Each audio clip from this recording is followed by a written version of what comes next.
जब एक बहू ने अपने ससुर को जूते से मारा। लॉटरी लगने के बाद पिता ने दोनों को सबक सिखाया। दीनानाथ जी एक बुजुर्ग रिटायर व्यक्ति हैं। छत पर एक कमरा बना हुआ था जिसमें ज़्यादातर घर का कबाड़ ही रखते थे। उसी कमरे के एक कोने में एक टूटी चारपाई पड़ी थी। दीनानाथ जी उसी पर लेटे रहते थे। कमरे के ऊपर टीन की छत, जिसकी वजह से बहुत गर्मी लगती। उस कमरे में पानी के लिए एक मटका रखा था। उसके ऊपर एक गिलास रखा है। हफ्ते भर से उनकी तबीयत ठीक नहीं थी। खांस खांस के छाती में दर्द होने लगा था। बेटे बहू को अपने पिता से कोई मतलब नहीं है। बेटा बहू अपने बच्चों के साथ नीचे रहते हैं। दीनानाथ जी लगभग 80 वर्ष के हैं। वैसे तो वह नीचे आते जाते हैं और बहू अपने ससुर से घर के सारे काम करवाती है। दीनानाथ जी का कुछ दिनों से उनकी तबीयत खराब है, तो वह नीचे नहीं आ पा रहे थे। ऊपर अकेले कमरे में बैठे बैठे बोर हो जाते थे। बेटे बहू भी उनके पास बस 5 मिनट के लिए जाते थे, जब उनके मटके में पानी डालना होता या फिर खाने के लिए कुछ भेजना हो।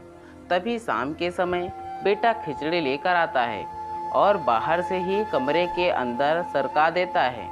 दीनानाथ जी अपने बेटे से कहते हैं, बेटा जरा अंदर तो आओ, मेरे पास थोड़ी देर बैठो।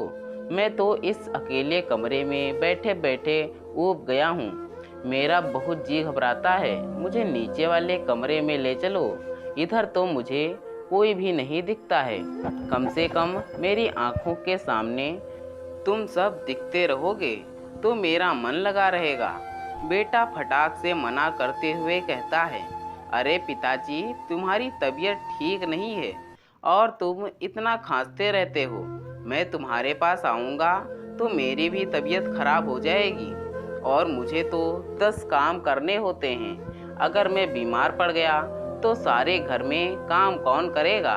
दीनानाथ जी फिर से अपने बेटे से कहते हैं, बेटा तुम एक बार इस कमरे में अंदर आकर तो देखो। इस कमरे में कितनी गर्मी लगती है। अगर तुम मुझे नीचे नहीं ले जाना चाहते हो तो कम से कम इसी कमरे में एक पंखा तो लगवा दो। थोड़ी देर में बेटा एक टेबल फैन नीचे से लेकर आता है और दीनानाथ जी के कमरे में बाहर से ही लगा देता है। कहता है, इसको छूना मत, इसमें करंट आता है, बस इसको चलने देना। सुबह बहू चाय देने आती है तो दीनानाथ जी पर चिल्लाते हुए कहती है, 2 हफ्ते से आप सेवा पानी करवा रहे हो, अब जल्दी से ठीक हो जाओ। पूरे घर के काम मैं ही कर रही हूँ। घर की कामवाली बना कर रख दिया है तुमने। जल्दी से ठीक होकर आओ। घर में बहुत बर्तन पड़े हुए हैं, उनको साफ करना है, साफ सफाई करनी है। बच्चे बहुत तंग कर रहे हैं, उनको घुमाने ले जाना है। अब तो तुम्हारी तबीयत भी ठीक लग रही है तो दवाई खाकर नीचे आ जाओ। दीनानाथ जी दवाई खाने के बाद आराम करने लगते हैं। शाम को जब सोकर उठते हैं तो उनको ठीक लगता है। वह सोचते हैं कि चलो अब नीचे चलता हूँ, उधर सबके साथ मैं बैठूंगा तो अच्छा लगेगा। जैसे ही वह नीचे आते हैं तो उनके पोता पोती भागकर अपने दादाजी के पास आने लगते हैं, लेकिन बहू बीच में ही अपने बच्चों को पकड़ लेती है और कहती है, तुम अभी दादाजी के पास नहीं जाओगे। दादाजी की तबीयत ठीक नहीं है, तुम भी बीमार पड़ जाओगे। जाओ अपने कमरे में जाकर खेलो। बेचारे बच्चे उदास होकर अपने कमरे में चले जाते हैं। दीनानाथ जी का मन बहुत उदास हो जाता है। अपने पोते पोती के साथ थोड़ा सा खेलें, उनके साथ बातें करें, लेकिन बहू तो उनको पकड़ करके अपने कमरे में ले गई और वापस आकर दीनानाथ जी से गुस्साते हुए कहती है, रसोई में जाओ, बहुत सारे बर्तनों का ढेर लगा हुआ है, पहले उनको साफ कर दो। बहू, मेरी तबीयत इतने दिनों से ठीक नहीं है, तुम्हें तो पता है, मुझसे इतने सारे बर्तन धुले नहीं जाएंगे। मैंने तो ढंग से खाया पिया भी नहीं है, इस वजह से चक्कर भी आ रहे हैं। कुछ दिन और आराम कर लूँगा तो सब ठीक हो जाएगा, फिर तुम्हारे साथ सारे काम कराने लगूँगा। हाँ, तुम तो बस घर में बैठकर मुफ्त की रोटियां तोड़ना चाहते हो। कुछ काम बता दो तो बहाना बनाने लगते हो। मुझे तुम्हारा कोई बहाना नहीं सुनना है। जा करके सारे काम खत्म करो। मन मारकर दीनानाथ जी रसोई में जाकर धीरे धीरे बर्तनों को साफ करने लगते हैं। बर्तन साफ करके जैसे ही फ्री होते हैं तो बहू कहती है कि सारा घर तो बिखरा पड़ा है, साफ सफाई भी करनी है। दीनानाथ जी झाड़ू उठाकर पूरे घर को साफ करते हैं, फिर पोछा लगाते हैं। काम करने के बाद दीनानाथ जी थक जाते हैं और जाकर के हॉल में पड़े हुए सोफे पर जाकर बैठ जाते हैं और बैठे बैठे सोचते हैं कि जब पत्नी थी तो घर का काम करना तो दूर की बात है, एक पानी का गिलास भी नहीं उठाने देती थी, तो कितने अरमानों के साथ इस घर को बनवाया था। सब कुछ अपने हिसाब से उसने घर को सजाया संवारा था। लेकिन जब से बहू घर में आई है तब से तो ऐसा लगता है कि यह घर अपना है ही नहीं, पराया सा लगता है। बहू घर के काम धाम तो कराती है लेकिन किसी भी कमरे में जाने की हिम्मत नहीं होती है, क्योंकि अगर मैं किसी कमरे में जाता हूँ तो पीछे से बहू टोक देती है, अरे पिताजी तुम उस कमरे में क्या जा रहे हो, तुम्हारा तो उस कमरे में कोई सामान नहीं है, वह कमरा तो बच्चों का है, आप अपने कमरे में ऊपर जाकर बैठो। आज मेरी बहू ने मेरे ही घर में मुझे पराया कर दिया है। रसोई में भी बर्तन धोने का काम मैं ही करता हूँ। खाना बहू अपने हिसाब से बनाती है, अपने हिसाब से ही खाने को देती है। कभी मैं अपने बहू से बोलूँ कि बेटा कुछ अच्छा खाने का मन है बना लो, तो फटाक से मना कर देती है। मैं घर में दो दो बार चीज़ें बनाने वाली नहीं हूँ, एक बार घर में जो खाना बन गया है बस वही खा लो। और तो और बहू रसोई में मुझे अपने पसंद का खाना बनाने भी नहीं देती थी, कहती थी चीज़ों को बर्बाद करते हो, बहुत चटोरी जीभ है तुम्हारी, इतने बूढ़े हो गए हो लेकिन जीभ पर लगाम नहीं है तुम्हारी, बच्चों जैसी हरकतें हैं, कभी ये खाने का मन करता है कभी वो खाने का मन करता है। दीनानाथ जी अपनी बहू की वजह से मन ही मन बहुत दुखी रहते हैं। ऐसा नहीं है कि बेटे को यह सारी चीज़ें दिखती ना हों, वह सारी चीज़ें देखता भी है कि उसका पिता घर और बाहर कितना काम करता है, उसकी पत्नी उसके पिता के साथ किस तरह का व्यवहार कर रही है, लेकिन फिर भी बेटा कुछ नहीं कहता है, चुपचाप सुनता रहता है। दीनानाथ जी को यहाँ रहना भी पसंद नहीं आता, लेकिन क्या करें, उनके पास बेटे बहू का तो सहारा है। अब वह जैसे रख रही है। एक दिन दीनानाथ जी अपने मित्र के साथ सब्जी लेने जाते हैं तो उधर ही एक लॉटरी वाला बैठा होता है।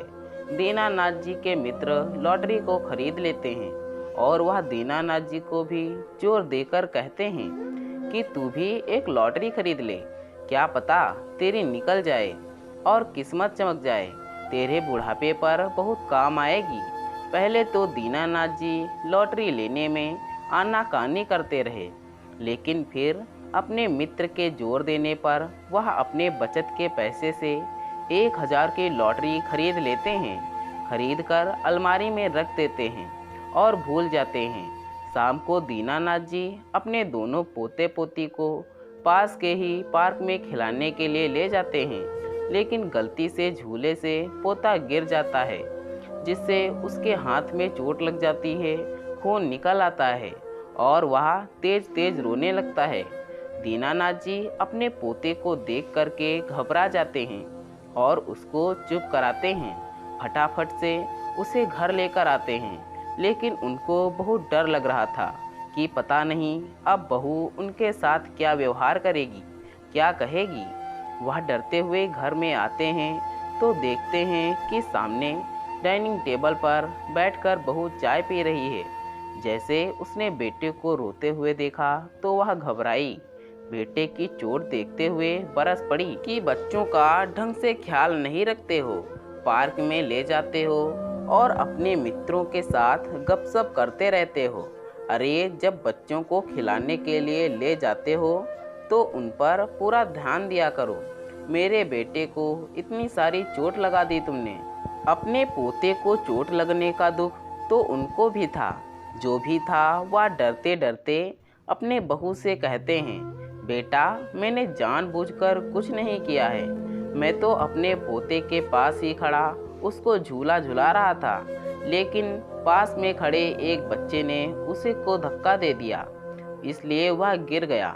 दीनानाथ जी की बात सुनकर बहू का गुस्सा सातवें आसमान पर चढ़ जाता है और वह पास रखा अपने पति का जूता उठा करके दीनानाथ जी के तरफ फेंक देती है।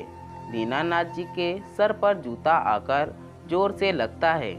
बहू उन पर चिल्लाती हुई कहती है, अब बहुत हो गया है, मैं तुम्हें अपने घर में नहीं रख सकती हूँ, निकल जाओ मेरे घर से। मैं तुम्हें अपने घर में अब एक पल भी नहीं रखने दूंगी।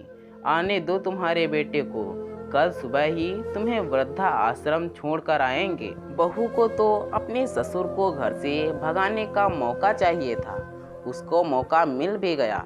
उसने अपने पति को भी अपनी तरफ करके अपने ससुर को वृद्धा आश्रम भेजने का पूरा प्लान बना लिया।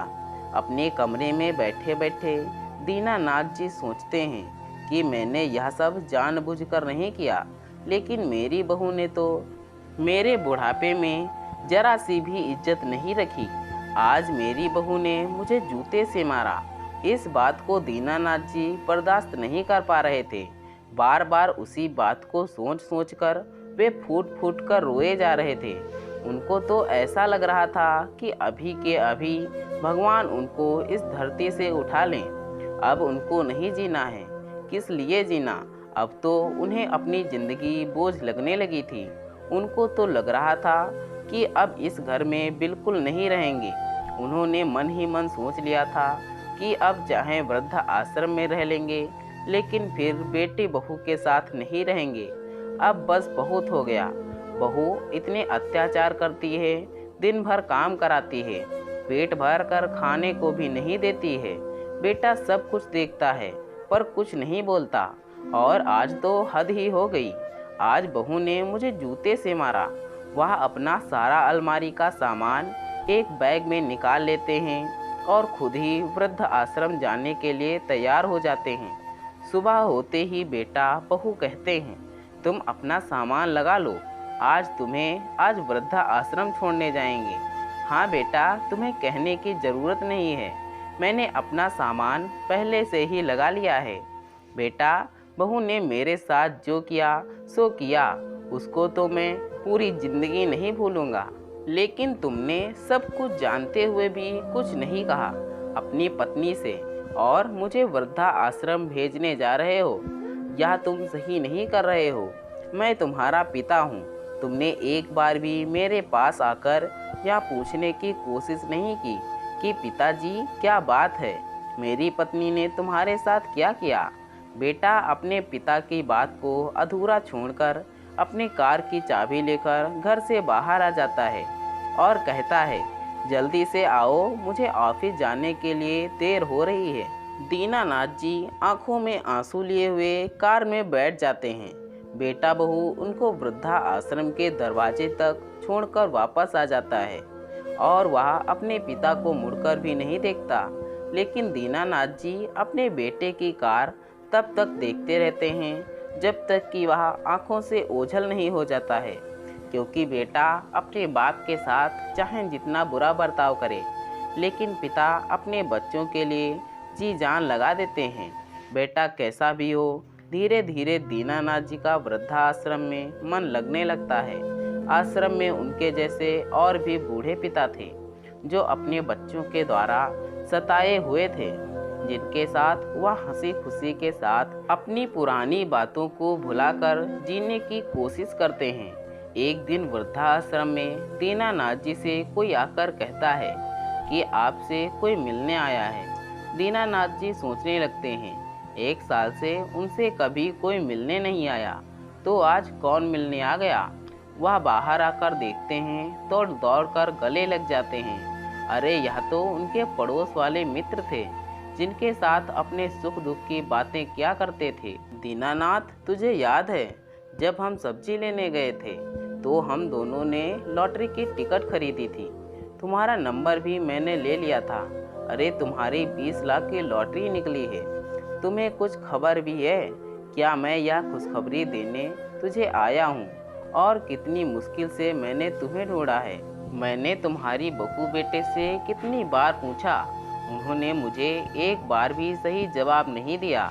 लेकिन जब मैंने उन्हें लॉटरी वाली बात बताई, तब जाकर उन्होंने तुम्हारा पता बताया। लॉटरी की बात सुनकर के दीनानाथ जी भी खुश हो जाते हैं और कहते हैं, अरे यह तो बहुत अच्छी बात है। ये तो बहुत सारे पैसे हैं, पर मैं इतने सारे पैसों का करूँगा क्या?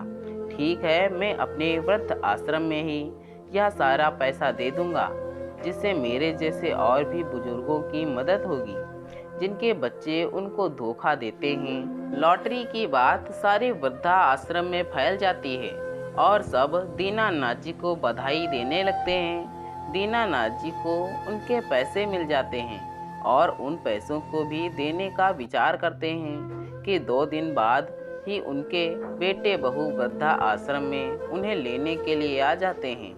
और बहू कहती है, पिताजी आप घर चलिए, हम आपको लेने आए हैं। आपके बिना घर में अच्छा नहीं लगता है। और बहू मगरमच्छ के आंसू बहाने लगती है।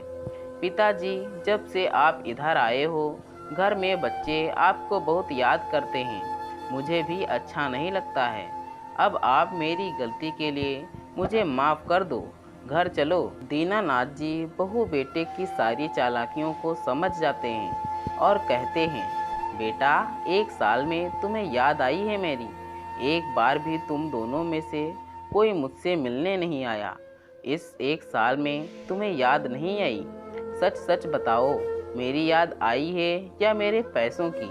दीनानाथ जी की इतनी सी बात सुनते ही बेटा बहू दोनों ही भड़क जाते हैं और कहते हैं, तो इसमें बुराई क्या है? तुम क्या करोगे इतने सारे पैसों का? मेरे साथ घर चलो। दीनानाथ जी को अपनी बहू के जूते वाली घटना याद आ जाती है। किस तरह से बहू जूते मारकर उनकी बेइज्जती कर चुकी थी और बेटे ने भी घर से निकालकर कितना दुखी किया था। वह चारपाई से उठते हैं और कहते हैं, मैं तुम दोनों को अपने लॉटरी के पैसे से एक फूटी कौड़ी भी नहीं दूंगा। तुम लोगों को उस दिन शर्म नहीं आई थी जिस दिन मुझे घर से निकाल दिया था? और तुम उस दिन को भूल गई जिस दिन तुमने मुझे जूते से मारा था? तुम भूल गई होगी, पर मैं तो मरते दम तक नहीं भूलूंगा। और न ही अब मैं घर जाऊंगा। और इन सारे पैसों को मैंने वृद्धा आश्रम में दे दिया है और कुछ पैसे अपने लिए रख लिए हैं। ये सारे पैसे मैंने वृद्धा आश्रम को दान कर दिए, जिससे मेरे जैसे और बुजुर्गों को काम आएंगे जिनकी औलादें तुम्हारी तरह नालायक होंगी।